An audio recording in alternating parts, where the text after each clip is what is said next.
नमस्कार दोस्तों, स्वागत है आपका अपने चैनल पर। एक बार फिर से आपके लिए हम बड़ी अपडेट लेकर सामने आए हैं, जहां पर मोदी सरकार की जबरदस्त तरीके से पोल खुलती हुई दिखाई देने लगी है। दरअसल दोस्तों, भारत चीन के मामले को लेकर एक जानकारी सामने आई है, जिसमें सैटेलाइट की तस्वीरें बता रही है कि किस तरह से भारत ने चीनी सरजमी पर कब्जा कर रखा है। दरअसल दोस्तों, क्या है पूरी खबर, आपको सारी अपडेट देंगे, सारी जानकारी आप तक पहुँचाएंगे। लेकिन उससे पहले अगर आप भी मानते हैं कि चाइना के मामले को लेकर मोदी सरकार पूरी तरह से फेल रही है, आप इस वीडियो को लाइक कर लीजिए, लाल बटन दबाकर चैनल को सब्सक्राइब कर लीजिए, घंटी को दबाकर हमारे साथ लगातार बने रहिए और कमेंट बॉक्स में आप अपनी राय जरूर लिखिएगा। दरअसल दोस्तों, पहली और बेहद बड़ी खबर सामने आ रही है, जहां पर गलवान घाटी में चीन की सेना ने भारतीय क्षेत्र में 423 मीटर तक के अंदर की घुसपैठ कर ली है। हम आपको बता दें कि जो इस क्षेत्र के अंदर बीजिंग के 1960 के दावे के काफी आगे है। एनडीटीवी को मिली जानकारी के अनुसार हाई रिजोल्यूशन सैटेलाइट तस्वीर में भारतीय क्षेत्र के अंदर 423 मीटर के इलाके में चीन के 16 टेंट और तिरपाल देखे गए हैं। इसी के साथ 14 गाड़ियां भी नजर आ रही हैं। 1960 के चीन के दावे के इतर भारतीय सीमा में चीनी दखल की गई है। इसकी जानकारी साफ तौर पर देखी जा सकती है। दरअसल दोस्तों, आप सैटेलाइट की तस्वीर में सीधे तौर पर देख सकते हैं, इस पूरे मामले को लेकर ना तो मीडिया और ना ही कोई तथाकथित पत्रकार बीजेपी सरकार से सवाल पूछ रहा है, और सीधे तौर पर विपक्ष से ही सवाल उल्टा पूछा जा रहा है। और इसी के साथ आपके लिए एक और जानकारी सामने आ रही है, जहां पर दिल्ली में पेट्रोल डीजल की बढ़ी कीमतों को लेकर कांग्रेस ने देश भर के अंदर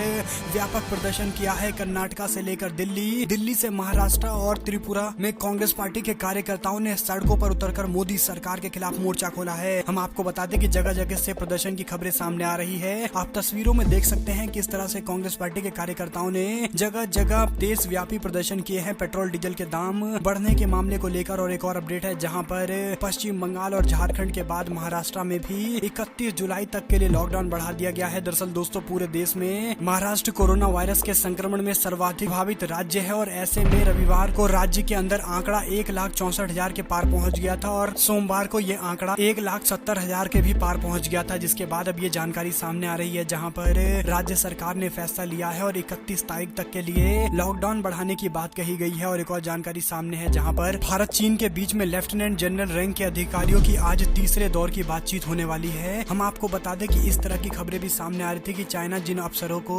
बातचीत करने के लिए भेज रहा है, उनको अतिरिक्त ट्रेनिंग भी दी जा रही है। जिस पूरे मामले को लेकर भारत सरकार को सतर्कता बरतनी चाहिए, और मीटिंग में जाने वाले सभी भारतीय अफसरों के लिए सुरक्षा के अतिरिक्त इंतजाम भी होने चाहिए। दरअसल दोस्तों, इसी तरह से चीनी सेना से बातचीत करने के लिए भारत के सैनिक गए थे, जिन पर अचानक से चाइनीज सेना की ओर से आक्रमण किया गया था, और इस पर मोदी सरकार को एक अतिरिक्त सचेत रहने की जरूरत है। इसी के साथ आपके लिए एक और जानकारी है, जहाँ पर मोदी सरकार की ओर से ये फैसला लिया गया है और चाइना की 59 चीनी ऐप पर पाबंदी लगा दी गई है। हम आपको बता दें कि टिकटॉक, हेलो समेत चाइना के कई सारे ऐप को बैन करने की जानकारी सामने आ रही है। दरअसल दोस्तों, इन तस्वीरों में आप देख सकते हैं किन किन चाइना के ऐप को बंद किया गया है। अगर आपके पास भी आपके फोन में ये ऐप्स पड़ी हैं, तो इनको आप डिलीट कर दीजिए, क्योंकि अब ये इलीगल हो गई हैं। और अगर आपके ये फोन में पाया जाएगा, तो इस पर कानूनी कार्रवाई भी हो सकती है। भारत सरकार की ओर से देश की सुरक्षा का हवाला देते हुए ये जानकारी दी गई है, और 59 चाइनीज ऐप पर पाबंदी लगा दी गई है। अगर आप भी इसे अच्छी खबर मानते हैं तो कमेंट बॉक्स में लिखकर जरूर बताइएगा। साथ ही साथ एक और जानकारी सामने आ रही है, जहां पर सोनिया गांधी ने पेट्रोल डीजल के बढ़े दाम को लेकर मोदी सरकार पर जबरदस्त हमला किया है। मुख्य विपक्षी दल कांग्रेस पार्टी की अध्यक्षा सोनिया गांधी ने केंद्र की नरेंद्र मोदी सरकार पर निशाना साधते हुए कहा कि मोदी सरकार जनता को अतिरिक्त बोझ दे रही है, क्योंकि दुनिया भर के अंदर पेट्रोल डीजल के दामों में कमी देखने को मिल रही है। लेकिन 2014 से ही मोदी सरकार ने 12 बार एक्साइज ड्यूटी बढ़ाकर 18 लाख करोड़ रुपए की अतिरिक्त वसूली की है, और जनता पर सीधा बोझ डाला है। हम आपको बता दें कि मोदी सरकार के फैसलों को लेकर कांग्रेस पार्टी के नेता सोनिया गांधी ने कई सारे निशाने साधे हैं, और स्पष्ट करते हुए मोदी सरकार से कहा है कि उनको अपना फैसला वापस लेना चाहिए। इसी के साथ एक और अपडेट है, जहां पर मध्य प्रदेश के अंदर कांग्रेस पार्टी की सरकार गिरने के 100 दिन पूरा होने के बाद कांग्रेस पार्टी काला दिवस मनाने वाली है। भाजपा के खेमे में भी हलचलें तेज हो गई है, क्योंकि बीजेपी सरकार के मंत्रिमंडल का विस्तार नहीं हो पा रहा है। दरअसल दोस्तों, लगातार मामला अटका हुआ है, जहां पर सिंधिया समर्थक गुटों के लोगों को भी मंत्री बनाए जाने की लगातार मांग की जा रही है। वहीं पर दूसरी ओर भारतीय जनता पार्टी के अपने विधायक मंत्री बनने का दावा ठोक रहे हैं। कुल मिलाकर बीजेपी के मंत्रिमंडल विस्तार में एक चीज देखने को मिलेगा कि बीजेपी के अंदर असंतोष होगा, और इसी का फायदा कांग्रेस पार्टी को 24 सीटों पर होने वाले उपचुनाव में मिल सकता है। इसी के साथ आपके लिए एक और जानकारी सामने आ रही है, जहां पर चाचा शिवपाल की पार्टी को लेकर अखिलेश यादव ने कहा कि सपा में वापसी पर बोले अखिलेश यादव, कहा उनकी उनकी पार्टी बनी रहेगी। हम आपको बता दें कि प्रगतिशील समाजवादी पार्टी के राष्ट्रीय अध्यक्ष शिवपाल यादव के समाजवादी पार्टी में वापस जाने के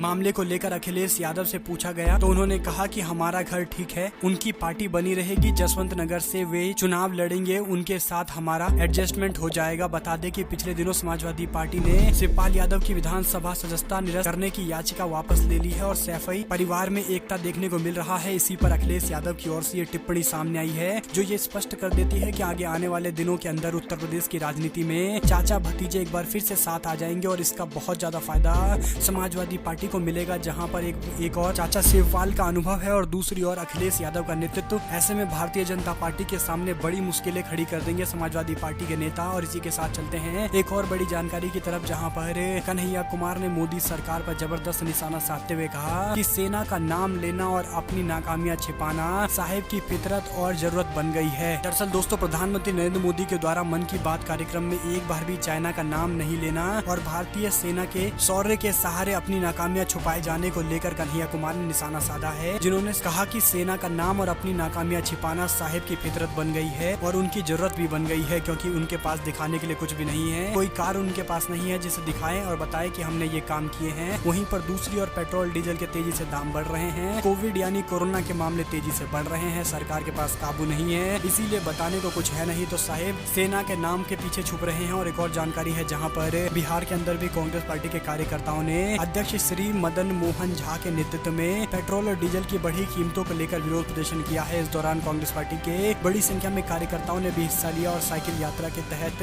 पेट्रोल डीजल के बढ़े दाम को लेकर विरोध जताया गया है। एक और जानकारी है जहां पर भारत और चीन के बीच में बॉर्डर टेंशन को लेकर मायावती का कांग्रेस पार्टी पर हमला, बोली चीन के मुद्दे पर भाजपा के साथ है बहुजन समाज पार्टी और कांग्रेस पार्टी से उल्टा सवाल पूछते हुए मायावती ने इस पूरे मामले पर चीन और भारत के मुद्दे को लेकर भाजपा सरकार का साथ देने की बात कही है। इसी के साथ एक और जानकारी है जहां पर क्रेडिट लिए जाने को लेकर केजरीवाल ने बोला, कहा दिल्ली की जिम्मेदारी मेरी है, जिसको क्रेडिट लेना है वे ले सकते हैं। दरअसल दोस्तों, क्रेडिट वॉर को लेकर ये जानकारी सामने आ रही है जहां पर भाजपा अपनी ओर से दावा कर रही है कि गृह मंत्री अमित शाह के द्वारा उठाए गए कदमों के बाद ही दिल्ली के हालात सुधरे हैं। वहीं पर दूसरी ओर दिल्ली सरकार के मुख्यमंत्री अरविंद केजरीवाल ने इस पूरे मामले को लेकर कहा कि दिल्ली की जिम्मेदारी उनकी है, जिसको क्रेडिट लेना है वो ले ले। इसी के साथ में चलते हैं एक और बड़ी खबर की तरफ, जहां पर मायावती ने ममता बनर्जी ने केंद्र सरकार से मांग की है कोरोना प्रभावित 5 राज्यों से पश्चिम बंगाल के लिए रेल को बंद करने और फ्लाइट की सर्विसेज बंद करने की मांग की गई है। हम आपको बता दें कि पश्चिम बंगाल के मुख्यमंत्री ममता बनर्जी ने ये केंद्र सरकार से मांग की है। अब देखना होगा केंद्र सरकार इस पूरे मामले को लेकर किस तरह से देखती है। इसी के साथ में बाबा रामदेव की मुश्किलें लगातार बढ़ रही है। दरअसल दोस्तों, राजस्थान और महाराष्ट्र के बाद एक और जानकारी की माने तो दिल्ली के अंदर बाबा रामदेव और आचार्य बालकृष्ण समेत 5 लोगों के खिलाफ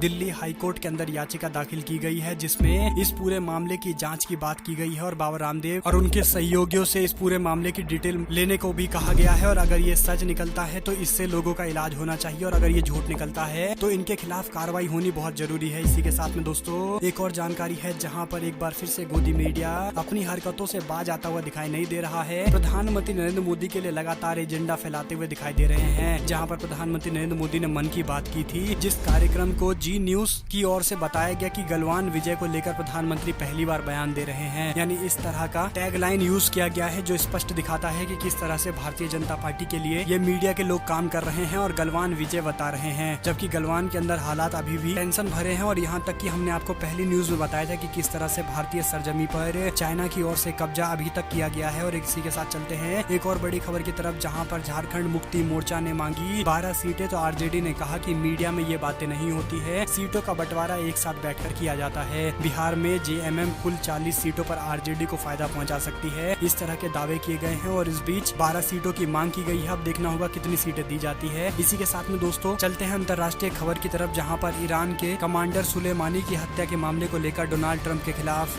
गिरफ्तारी वारंट जारी किया गया है। इंटरपोल से भी मदद की मांग की जा रही है। हम आपको बता दें कि ईरान और अमेरिका के बीच में लगातार टेंशन बढ़ रहा है और इस तरह की खबरें भी सामने आई थी, जहां पर अमेरिका की ओर से ईरान के कमांडर सुलेमानी की हत्या कर दी गई, जिसके बाद ईरान ने इस पूरे मामले की कार्रवाई को आगे बढ़ाया है और अमेरिका के राष्ट्रपति डोनाल्ड ट्रंप के खिलाफ हत्या का आरोप लगाया है। इसी के साथ में एक और जानकारी है, जहां पर बिहार विधानसभा परिषद की नामांकन करने वाले 9 उम्मीदवार निर्विरोधी चुने गए हैं। हम आपको बता दें कि बिहार विधानसभा की कोटे से 9 सीटों पर नामांकन करने वाले 9 प्रत्याशी सोमवार को निर्विरोध निर्वाचित घोषित हुए हैं। सीट बराबर ही नामांकन होने को लेकर ये जानकारी सामने आ रही है, जिसके बाद उन सभी को निर्वाचित घोषित कर दिया गया है। एक और जानकारी की माने तो मुंबई में अब मास्क पहनना अनिवार्य कर दिया गया है। दरअसल दोस्तों नियम तोड़ने पर 1000 रुपए का जुर्माना लग सकता है। बीएमसी की ओर से आदेश जारी किया गया जिसमें कहा गया है कि मास्क पहनना अनिवार्य है। अगर आप अपने निजी गाड़ी से भी यात्रा कर रहे हैं तो आपको मास्क लगाना बहुत जरूरी है। यहाँ तक कि सभी सार्वजनिक परिवहनों और सार्वजनिक स्थलों पर मास्क लगाना जरूरी है। नियम तोड़ने का भी प्रावधान रखा गया है जिसमें जुर्माना है 1000 रुपए जुर्माना वसूला जाएगा। कई लोगों के जुर्माने वसूले भी गए हैं। इसी के साथ एक और जानकारी है जहाँ पर शिवराज सिंह मंत्रिमंडल के विस्तार को लेकर अटकलें तेज हो गई है। प्रधानमंत्री नरेंद्र मोदी और अमित शाह से मुलाकात करने के लिए सीएम दिल्ली पहुंचे हैं और कुल मिलाकर माना जा सकता है कि बीजेपी में एक राय नहीं बन पा रही है। इस बीच एक और जानकारी है जहां पर अरविंद केजरीवाल ने इंटरव्यू के दौरान कहा कि चीन से छुड़ाए हमारे भारत की जमीन, नहीं तो भारतीय शहीद जवानों की आत्मा को शांति नहीं मिलेगा। अरविंद केजरीवाल ने मोदी सरकार से ये मांग की है कि भारतीय सरजमी जिस पर चाइना ने कब्जा कर रखा है उसको जल्द से जल्द भारत को वापस लेना चाहिए। एक और जानकारी की माने तो एक्शन पर रिएक्शन करते हुए चाइना ने अमेरिका के लोगों पर वीजा प्रतिबंध लगा दिया है। दरअसल दोस्तों अमेरिका ने इससे पहले चीन के लोगों पर प्रतिबंध लगाया था और अब ये जानकारी सामने आ रही है जहां पर चीन ने अमेरिका पर प्रतिबंध लगा दिया है। आपको ये खबरें कैसी लगी? वीडियो को लाइक करिए, लाल बटन दबाइए, चैनल को सब्सक्राइब करिए, घंटी को दबाइए। हमारे साथ लगातार बने रहिए। जुड़े रहने के लिए सभी दोस्तों का बहुत बहुत धन्यवाद।